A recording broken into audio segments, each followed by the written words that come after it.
एकनाथ शिंदे यांची गुगली. राज्यातील विधानसभा निवडणुकीत महायुतीला मिळाले प्रचंड मोठ्या विजयानंतर महायुतीचे मुख्यमंत्री कोण हा एकच प्रश्न सर्वांना पडला आहे. सुरुवातीला एकनाथ शिंदे यांनी आपल्याला पुन्हा मुख्यमंत्री मिळावे ह्यासाठी जोरदार वातावरण निर्मिती करून भाजपवर दबाव आणण्याचा प्रयत्न केला होता.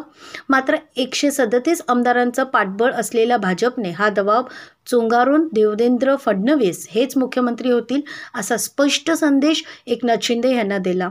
त्यानंतर एकनाथ शिंदे ह्या मुख्यमंत्री पदाच्या शर्यतीमधून माघार घेतली असली तरी त्यांना एक गुगली टाकल्यामुळे महायुती पुढे नवा पेच निर्माण झाला आहे.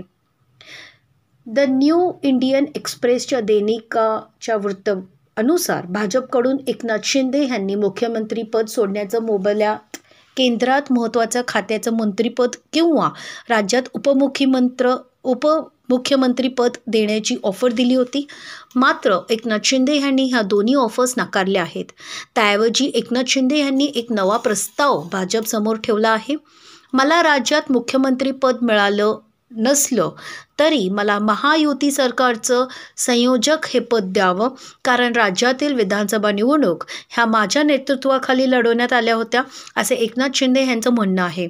तसेच आपला मुलगा आणि खासदार श्रीकांत शिंदे यांना राज्यात उपमुख्यमंत्रीपद देण्यात यावं अशी मागणी एकनाथ शिंदे यांनी केलेली आहे. एकनाथ शिंदे यांच्या ह्या मागणीने भाजप आणि महायुतीचे नेते बुचकळ्यात पडले आहेत. भाजपने अद्याप ह्या प्रस्तावावर कोणतीही प्रतिक्रिया न देता ह्याबाबत भाजपच्या वर्तुळात अद्याप बातचीत सुरू आहे. त्यामुळेच महायुती सरकारच्या शपथविधीला उशीर होत असल्याची माहिती समोर येत आहे.